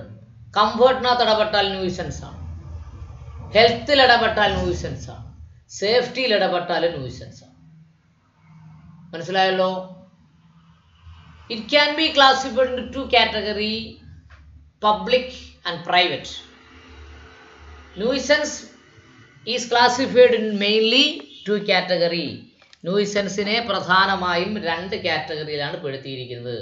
First is public nuisance. First category is public, second category is private. ആരാ വർത്തമാനം പറഞ്ഞേ? മക്കളെ ആരൊന്നും വേണ്ടിയില്ലേ? ശരി. Public nuisance is an interference with some public right. Public nuisance എന്ന് പറഞ്ഞാൽ പബ്ലിക് റൈറ്റിൽ ആരെങ്കിലും ഇന്റർഫിയർ ചെയ്താൽ അതിനെ പബ്ലിക് ന്യൂയിസൻസ് എന്ന് പറയും. It is a crime. It is not only a civil wrong. It is not only a tort. It is a crime also. Public nuisance is a crime. അവിടെ എഴുതി വെക്കണേ, അല്ലെങ്കിൽ വരച്ചു വെക്കണം. Public nuisance is a crime. It is a crime and punishable under Indian penal code. Indian penal കോഡിൽ public ന്യൂയിസൻസിനെ എന്ത് ചെയ്യും? It is a punishable offence. Indian penal കോഡിൽ എന്ത് പറഞ്ഞാലും it is a punishable offence. Penal എന്ന് പറഞ്ഞാൽ തന്നെ പണിഷ്മെന്റ് കിട്ടുന്ന സാധനമാണ് penal provision. Okay, next. For example, അതിന് എക്സാമ്പിൾ പറഞ്ഞേക്കുന്നത് എന്താ? For example, keeping a brothel. Brothel എന്ന് പറഞ്ഞാൽ അറിയാലോ അല്ലേ? Digging stretch in the highway, selling contaminated food etcetera are public nuisance.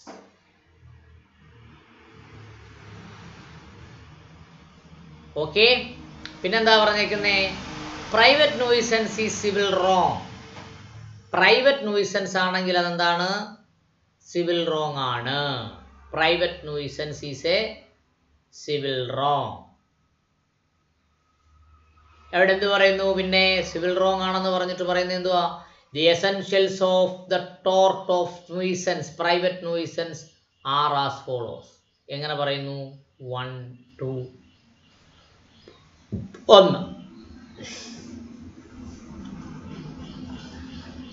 Unlawful interference with the use or employment of land of other person resulting in some injury or discomfort to it. ഒരാളുടെ ഭൂമിയിൽ കൈകാര്യം ചെയ്യുന്നതിനെ ഒരാൾ അനാവശ്യമായി ഇടപെട്ടാൽ it is private nuisance. Okay, resulting some injury or discomfort, അതിനെ injury ഉണ്ടായാലോ discomfort ഉണ്ടായാലോ അതിനെ നമ്മൾ പ്രൈവറ്റ് ന്യൂയിസൻസ് എന്ന് പറയും. This act must result in the damage of a plaintiff. ആ ആക്ട് പ്ലെയിൻറ്റിഫിന് ഡാമേജ് ഉണ്ടാക്കിയിരിക്കണം. നോർമലി സാധാരണഗതിയിൽ constant noise of unusual or abandonment of noise, abnormal noise, unlawful obstruction, offensive smell or fumes, loud playing of music or musical instruments to odd hours, all constitute tort of nuisance. ഏതൊക്കെ വരും? Normally, constant noise or unusual noise or abnormal noise, unlawful obstruction, offensive smell, fumes, loud playing of music, musical instrument of loud playing at odd hours are constitute nuisance. Okay, നമ്മൾ കിടന്നുറങ്ങുന്ന സമയത്ത് ഈ എന്തെങ്കിലും കാര്യങ്ങൾ നമ്മുടെ അയൽവക്കത്തുണ്ടായ it become nuisance. Okay, in an English case a small factory makes candles had been emitting offensive smell for many years. ഒരു English കേസിൽ, ഇപ്പോൾ ഇന്ത്യൻ കേസ് എന്ന് പറയാൻ നമുക്ക് 2020 നമുക്ക് പറ്റുന്ന കേസുകളൊന്നും ഇല്ല ഇങ്ങനെയൊക്കെ ഉദാഹരണം പറയാൻ. ഇൻ ഇംഗ്ലീഷ് കേസാണ്. A small factory making candles had been emitting offensive smell for many years. ബ്രിട്ടീഷുകാർ വന്ന് നമ്മളെ കൊള്ളയടിച്ചുകൊണ്ട് പോയെന്നൊക്കെയാണ് പറയുന്നത്. പക്ഷേ ഇപ്പോഴും നമ്മൾ ഒരു കാര്യം മനസ്സിലാക്കണമെങ്കിൽ ബ്രിട്ടീഷുകാരുടെ കേസെടുത്ത് പഠിക്കണം. Okay, candles had emitting offensive smell for many years. ഒത്തിരി വർഷം കൊണ്ട് ഒഫൻസീവ് സ്മെല്ല് ഇങ്ങനെ പുറപ്പെടുവിച്ചുകൊണ്ടിരിക്കുകയാണ് ഒരു factory. Plaintiff took residence nearby later on. ആ ഫാക്ടറി പ്രവർത്തിച്ച് കുറച്ച് നാൾ കഴിഞ്ഞപ്പോൾ ഒരാൾ അവിടെ ചെന്ന് ഒരു വീട് വാങ്ങി. എന്നിട്ട് എന്ത് ചെയ്തു? It was head that there was a nuisance. Defendant pleaded that plaintiff himself came to the nuisance was rejected. Okay, defendant എന്താ പറഞ്ഞേ? ഞങ്ങൾ ന്യൂസൻസ് ആണ് സമ്മതിച്ചു, പക്ഷെ അയാൾ ന്യൂസൻസിലേക്ക് പുറത്തുനിന്നോട് കയറി വരികയായിരുന്നു എന്നുള്ള വാദം റിജക്റ്റ് ചെയ്തു. Whether the statute has authorized to doing of a particular act, all remedies are taken away, provided that a very reasonable precaution consistent with the exercise of statutory powers have been taken. നമ്മൾ എന്തോ പറഞ്ഞത്? ഇപ്പോൾ നമ്മൾ എന്തെങ്കിലും ഒരു ചെറിയ factory തുടങ്ങണമെങ്കിൽ, എന്തിന് കൂടുതൽ പറയുന്നു, നമ്മുടെ വീട്ടിൽ 100 കോഴികളെ വളർത്തണമെങ്കിൽ കൂടി നമ്മൾ പഞ്ചായത്തിൻ്റെ, മുനിസിപ്പാലിറ്റിയുടെ, കോർപ്പറേഷൻ്റെ ലൈസൻസ് എടുക്കണം. മാത്രമല്ല പൊല്യൂഷൻ കൺട്രോൾ ബോർഡിൻ്റെ ലൈസൻസ് കൊടുക്കണം. 100 കോഴിയെ വീട്ടിൽ വളർത്തണം. ആ ഇതിലിപ്പോ പറയണില്ലേ, നമ്മള് ഒച്ചെടുത്ത അല്ലെങ്കിൽ അബ്നോർമൽ നോയ്സ് ഒക്കെ ഉണ്ടാക്കി കഴിഞ്ഞാൽ അത് ഇപ്പൊ ഞാൻ ചോദിക്കട്ടെ സാർ, ഇപ്പൊ നമ്മുടെ വീട്ടിലെ പട്ടി ഇങ്ങനെ കുറയ്ക്കില്ല, അത് പട്ടി കുറയ്ക്കുന്നത് പട്ടി അബ്നോർമലായ എന്തെങ്കിലും കണ്ടിട്ടായിരിക്കും കുറയ്ക്കുന്നത് അല്ലേ? അല്ല സാർ, ഇപ്പൊ ചില പട്ടികളില്ലേ സാർ ഭയങ്കരമായിട്ട് കുറയ്ക്കണത്, ആരെ കണ്ടാലും കുറയ്ക്കും, അങ്ങനെ കുറയ്ക്കണ പട്ടികളില്ലേ? അത് അടുത്ത ആൾക്ക് ന്യൂസൻസ് ആണെന്നാണോ നമ്മോട് പറയുന്നേ? ചോദിക്കണേ. അങ്ങനെ ന്യൂസൻസ് ആണ് എങ്കിൽ മോള് താമസിക്കുന്ന കടവന്തറയല്ലേ, കടവന്തറയിൽ നമ്മുടെ കൊച്ചി കോർപ്പറേഷനിലെ സെക്രട്ടറിക്ക് അഡ്രസ്സ് ചെയ്തുകൊണ്ട് കത്ത് കൊടുക്കും. ഇറ്റ്സ് എ പബ്ലിക് ന്യൂസൻസ്, അത് പട്ടിയോട് കുറയ്ക്കരുതെന്നൊരു സ്റ്റേ മേടിക്കാം. അങ്ങനെ പട്ടിയോട് കുറയ്ക്കാതിരിക്കാൻ പറയാൻ പറ്റുമോ സാർ? പിന്നെ മോളെ, അങ്ങനെ ഒരു സംഭവം ഉണ്ടായാൽ നമ്മുടെ അയൽവാസിയോട് വാൺ ചെയ്യും. പട്ടിയെ വളർത്തരുത് എന്നല്ല, പട്ടിയെ വളർത്തരുത് എന്നല്ല വാൺ ചെയ്യുന്നത്. അത് ന്യൂസൻസ് ആണെങ്കിൽ ആ ന്യൂസൻസ് റിമൂവ് ചെയ്യണമെന്ന് പറയും. പട്ടിയെ അയാൾ വിൽക്കുകയോ അല്ലെങ്കിൽ പട്ടിയുടെ ശബ്ദം ഇപ്പുറത്ത് വരാതിരിക്കുന്നതിന് വേണ്ടി എന്തെങ്കിലും സംവിധാനമോ ചെയ്യണമെന്ന് പറയും.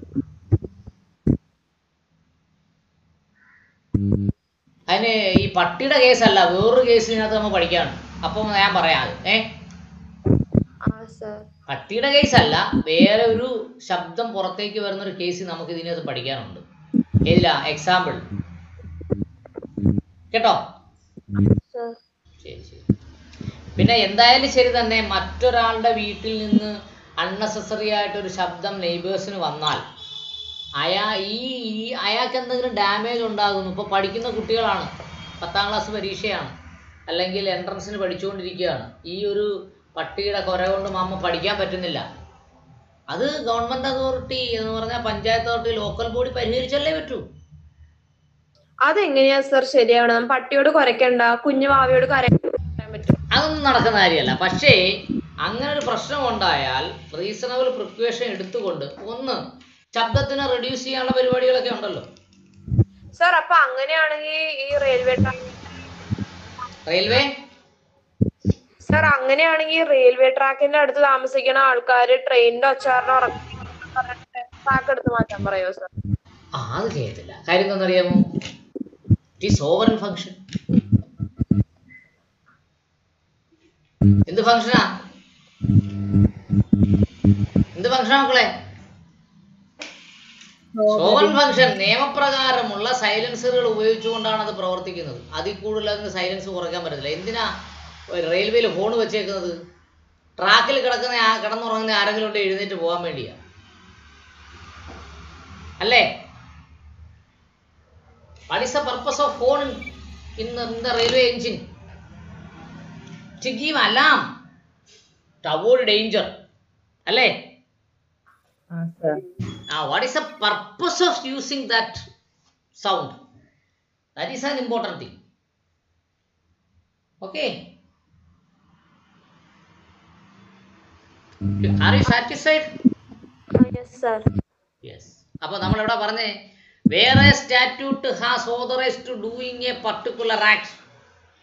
ഒരു പ്രത്യേക പ്രവൃത്തി ചെയ്യുന്നതിന് വേണ്ടി ഒരു സ്റ്റാറ്റ്യൂട്ട് ഓതറൈസ് ചെയ്യുന്നു എങ്കിൽ all remedies are taken away. ആ റെമഡികളെല്ലാം എന്ത് ചെയ്തിരിക്കണം? പരിഗണിക്കും.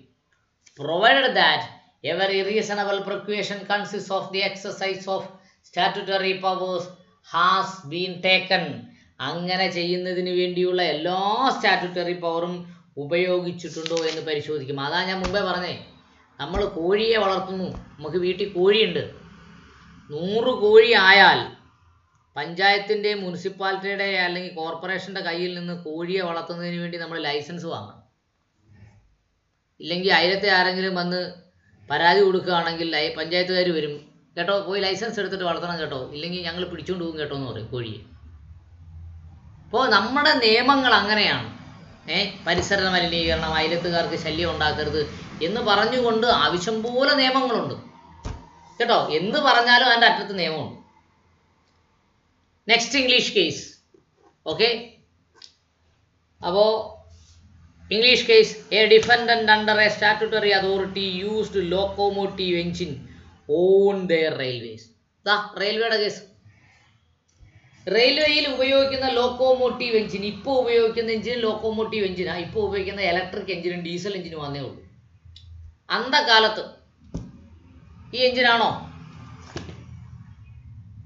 ഇലക്ട്രിക് എഞ്ചിനും ഡീസൽ എഞ്ചിനും ഒന്നും അല്ല അന്ന് ഉപയോഗിക്കുന്നത്. And escape a spark from their engine caused fire to the plaintiff suffered damages. അന്ന് കൽക്കരി എഞ്ചിനാണ് ഉപയോഗിക്കുന്നത്. എൻ്റെ പ്രത്യേകത എന്താ അറിയാമോ? ഈ കൽക്കരി കോരി, വേസ്റ്റ് വരുന്ന കൽക്കരി കോരി പുറത്തേക്ക് എറി, അപ്പോൾ തീ പറന്നു പോകും. തീ പറന്ന് വേറെ എവിടെങ്കിലും ചെന്ന് വീഴും, അവിടെ തീ പിടിക്കാറുണ്ട്. അത് സ്വാഭാവികമായിരുന്നു, അന്നല്ല. The engine they were not held liable in nuisance as they had taken all reasonable precaution to prevent the escape. അപ്പോൾ ട്രെയിനിൻ്റെ എഞ്ചിനകത്ത് തീ കത്തിക്കുന്നതും തീ കോരി കളയുന്നതുമെല്ലാം എക്സ്പീരിയൻസ്ഡ് ആയ ആൾക്കാരാണ്. അത് എസ്കേപ്പ് ചെയ്യാതിരിക്കുന്നതിന് വേണ്ടിയുള്ള ലീഗൽ മെഷേഴ്സ് എടുത്തിട്ടുമുണ്ട്. However, the liability of nuisance cannot be avoided. ഇങ്ങനെയൊക്കെ ചെന്ന് എഴുതാലും ശരി തന്നെ, liability cannot be avoided where the act of authorized by the statute has been done negligently. നിയമം പറഞ്ഞ പണിയാണ് ചെയ്തത് എങ്കിലും അത് നെഗ്ലിജൻ്റായി ചെയ്താൽ it should be liable. Defendant should be liable. Defendant liable ആണ്. മനസ്സിലായോ? എല്ലാവരും വായിച്ചല്ലോ അല്ലേ? Sir. Yes yes yes. Karthika മോളെ, Karthika പോയി Karthik sir. illa, sir. Karthika പോയോ? ഓ, സുഖമില്ലാഞ്ഞിട്ട് പോയതായിരിക്കും, ഇരിക്കാൻ പറ്റാഞ്ഞിട്ട് പോയതായിരിക്കും. പോട്ടെ, ശരി, ആയിക്കോട്ടെ. യെസ്. അപ്പോൾ എക്സാമ്പിൾ 40 വായിച്ചേ ജൂലിയ മോളെ. Example, legal principle. An unlawful interference with a person's use or enjoyment of land or some right over or in connection with it is a nuisance To them as they were put on the first floor of the same persons. Will his action succeed? Answer: Yes. Mr. Prasad will succeed in getting a permanent injunction from the court. Installing and running of a floor mill in a residential area will certainly create nuisance above the permissible limit. Being a resident of the same building, Mr. Prasad's right to use and enjoyment of his land is infringed. It is a clear case of private nuisance. Yes. നോക്കൂ,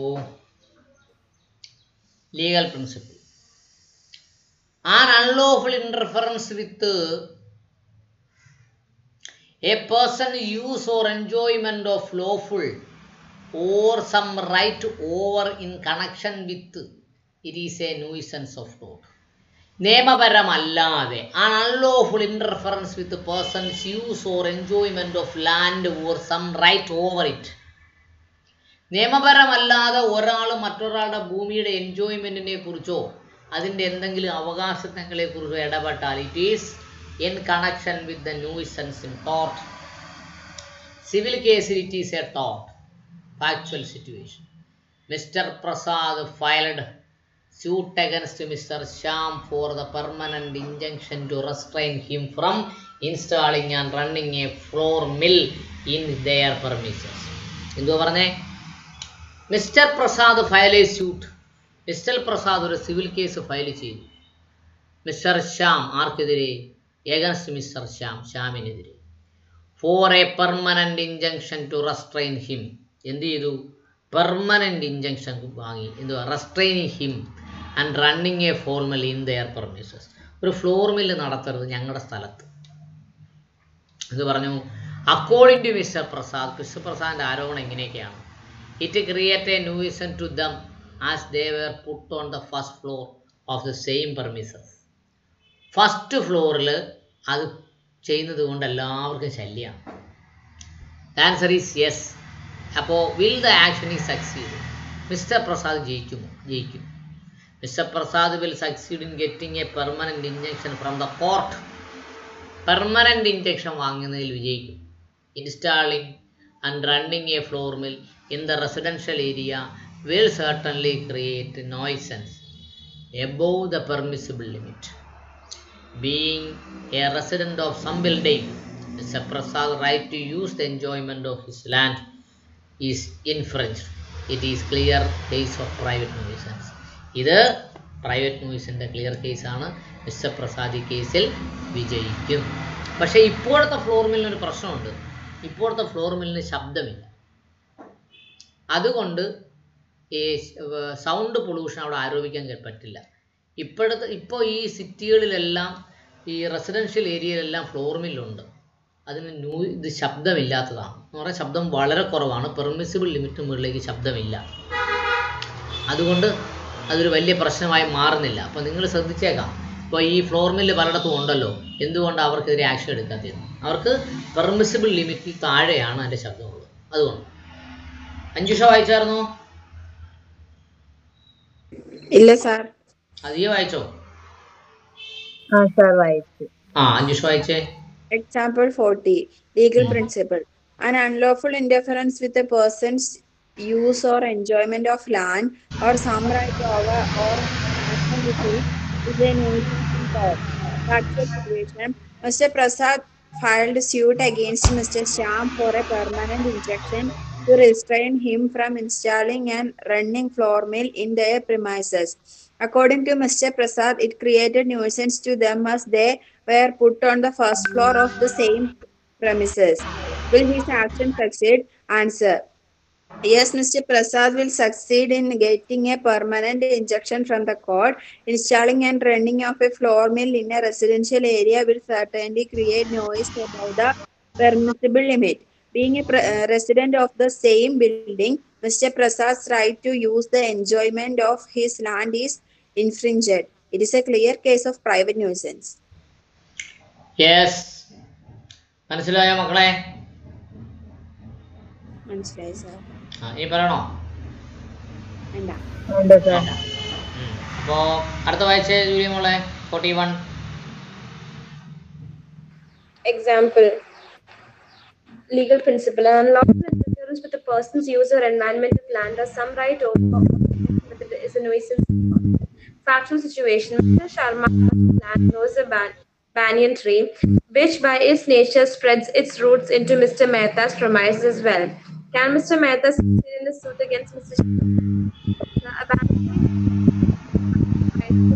damage to his building, the same as a tree spreading its branches above the land or other causing nuisance to him. Mr. Mehta will have damage to his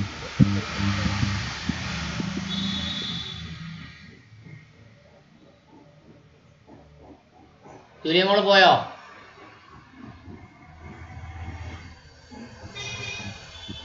Julia, ആ വായിക്ക് കേൾക്കുന്നില്ല മോളെ. Sir വായിച്ചു കഴിഞ്ഞല്ലോ. ആണോ? Yes. അപ്പോ ദിയ വായിച്ചേ. Example 41. Legal principle.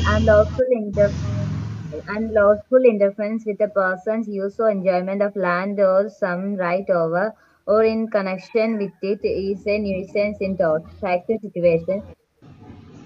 Mr. Sharma on his land grows a banyan tree, which by its nature spreads its roots into Mr. Mehta's premises as well. Can Mr. Mehta succeed in his suit against Mr. Sharma? Answer. A banyan tree spreading its roots into other premises can cause damage to his building is the same as a tree spreading its branches above the land of other causing nuisance to him. Mr. Mehta will succeed if some damage to his estate is taking place. Yes. Anjusha വായിച്ചേ. Example 41. Legal principle. An unlawful interference with a person's use or enjoyment of land or some right over or in connection with it is a nuisance in tort. Factual situation. Mr. Sharma on his land grows a banyan tree, which by its nature spreads its root into Mr. Mehta's premises as well. Can Mr. Mehta succeed in his suit against Mr. Sharma? Answer. A banyan tree spreading its roots into others' premises and causing damage to his building is same as a tree spreading its branches above the land of other causing nuisance to him. Mr. Mehta will succeed if some damage to his estate is taking place. Yes. നോക്കൂ.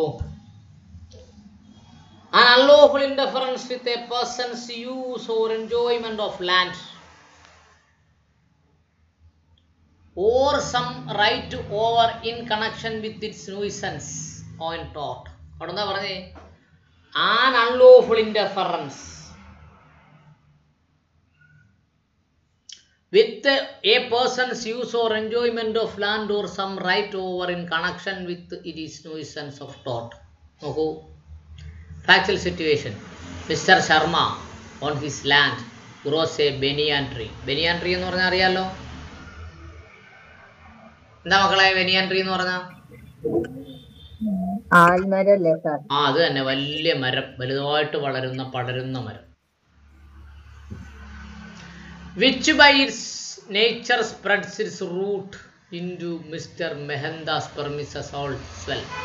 And the root വേരുകൾ തൊട്ടയൽവക്കക്കാരൻ്റെ പെർമിസസിലും പോകും.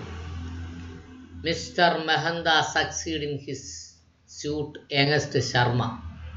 Can Mister Mehanta, ആ രണ്ടാമത്തെ ആള് plaintiff വിജയിക്കും. A banyan tree spreads it roots into others premises causing damages to its building is same as the tree spread its branches over the land of others. മറ്റൊരാളുടെ ഭൂമിയിലേക്ക് എൻ്റെ branch പോകുന്നത് പോലെ ബനിയൻ tree ആണെങ്കിൽ എൻ്റെ പേരും പോകും. അതുകൊണ്ട് Mister Mehanta will succeed in some damages for his estate in taking place. അയാളുടെ എസ്റ്റേറ്റിൽ റൂട്ട് പോയി അവിടുത്തെ ചെടികൾക്കും ബിൽഡിങ്ങിനും നാശമുണ്ടാക്കിയാൽ അയാൾ വിജയിക്കും എന്നാ പറഞ്ഞു. മനസ്സിലായോ? നെക്സ്റ്റ് 42 വായിക്കും മോളെ.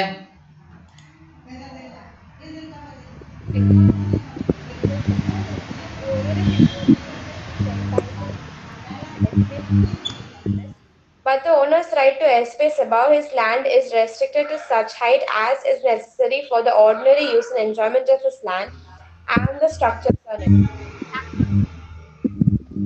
Arc Cable TV Company provides cable safety to its customers.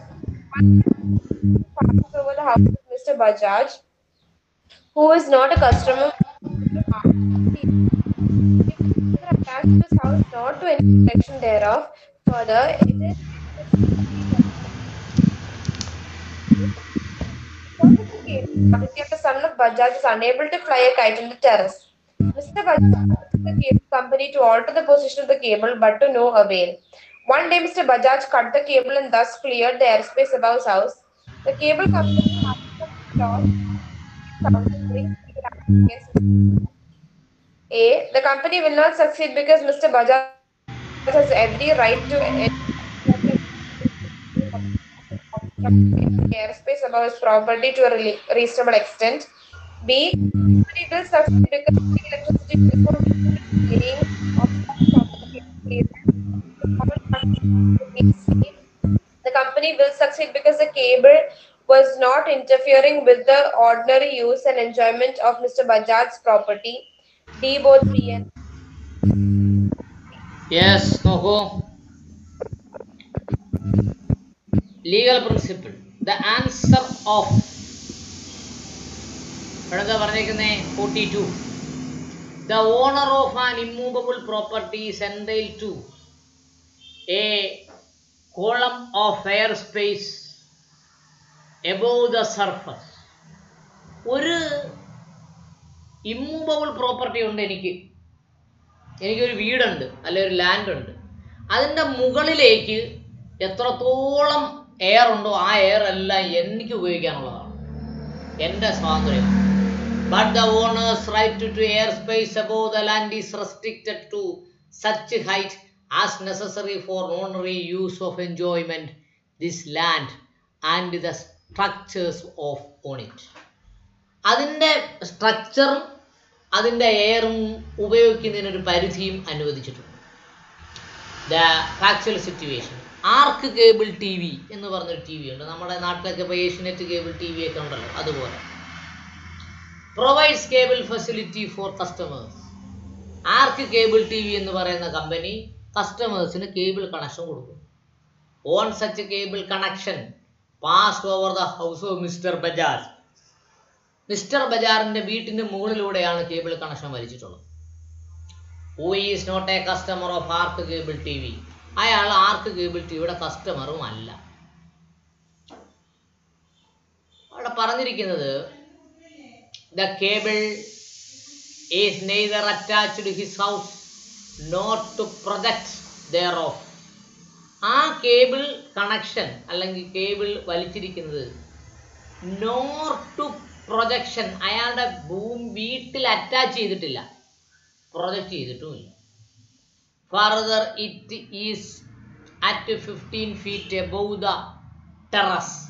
ടെറസിന് മുകളിൽ 15 അടി ഉയരത്തിലാണ് കേബിൾ കണക്ഷൻ പോയിട്ടുള്ളത്. To mister Bajaj 3-stored building. 3 നിലയ്ക്ക് ഒരു വീടുണ്ട്, അതിന് മുകളിൽ 15 അടി ഉയരത്തിലാണ് കേബിൾ ടി വി പോയിട്ടുള്ളത്, കേബിൾ കണക്ഷൻ പോയിട്ടുള്ളത്. Because of the cable Aditya and son mister Bajaj is unable to fly his KITE of the terrace. ഈ കേബിൾ കണക്ഷൻ കിടക്കുന്നത് കൊണ്ട് അവരുടെ പിള്ളേർക്ക് അല്ലെങ്കിൽ കൊച്ചുമക്കൾക്ക് എന്ത് ചെയ്യാൻ പറ്റുന്നില്ല, പട്ടം പറത്തി കളിക്കാൻ പറ്റുന്നില്ല. ഇത് ഗുജറാത്തിലാണെന്നാണ് തോന്നുന്നത്. പട്ടം പറത്തൊരു ദേശീയോത്സവമാണ് അവിടുത്തെ. Okay. Mister Bajaj requested to the cable company to alter the position of the cable. ആ സ്ഥലം ഒന്ന് മാറ്റി പിള്ളേർക്ക് പട്ടം പറത്തുന്ന ഈ സൗകര്യത്തിൽ അങ്ങോട്ട് മാറ്റിയിടണമെന്ന് പറഞ്ഞു.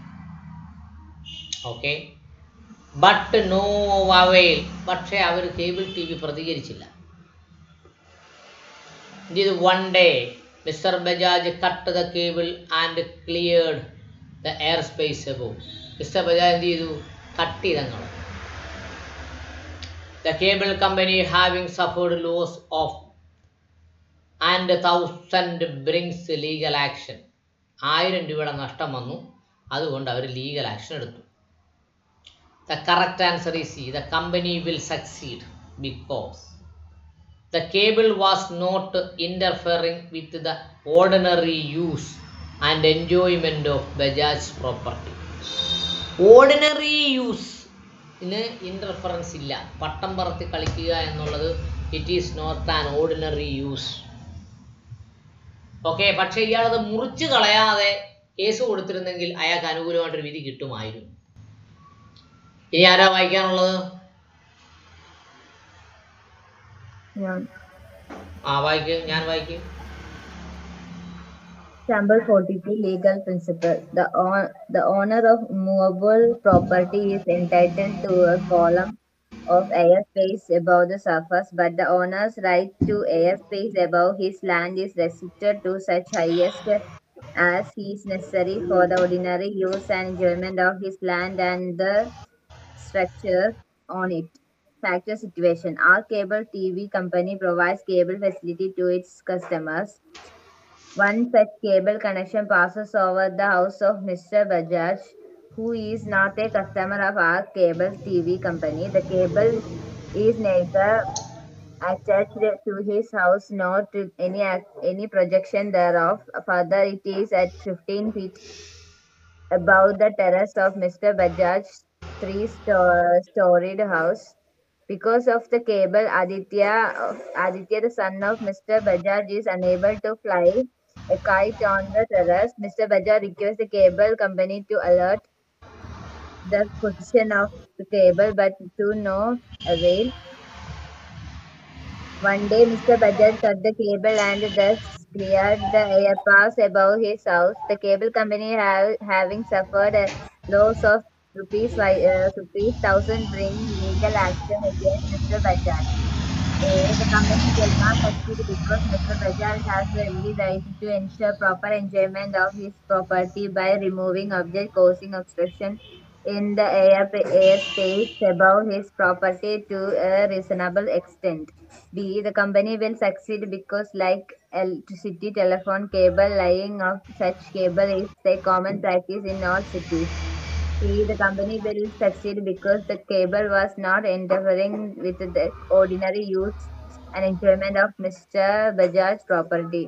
D. Both B and C. The correct answer is C. ഇനി ആരാ വായിക്കാനുള്ളേ? ഞാൻ വായിക്കേ. Example 42. Legal principle. The owner of immovable property is entitled to a column of air space above the surface, but the owner's right to air space above his land is restricted to such height as is necessary for the ordinary use and enjoyment of his land and the structures on it. Factual situation. Our cable TV company provides cable facility to its customers. One such cable connection passes over the house of Mr. Bajaj, who is not a customer of our cable TV company. The cable is neither attached to his house nor to any projection thereof. Further, it is at 15 feet above the terrace of Mr. Bajaj's three-storied house. Because of the cable, Aditya, the son of Mr. Bajaj, is unable to fly a kite on the terrace. Mr. Bajaj requested the cable company to alter the position of the cable, but to no avail. One day, Mr. Bajaj cut the cable and thus cleared the airspace above his house. The cable company, having suffered a loss of rupees 1,000, brings legal action against Mr. Bajaj. A. The company will not succeed because Mr. Bajaj has every right to ensure proper enjoyment of his property by removing objects causing obstruction in the airspace above his property to a reasonable extent.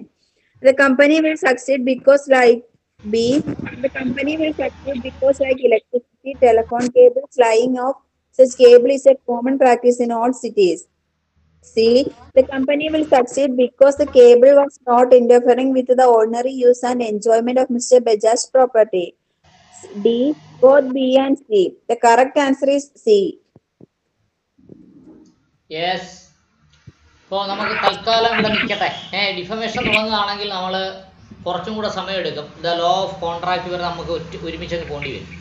ഇപ്പോൾ നമ്മൾ ഉദ്ദേശിക്കുന്നത് ഇന്ന് വൈകിട്ട് എപ്പോൾ വരും?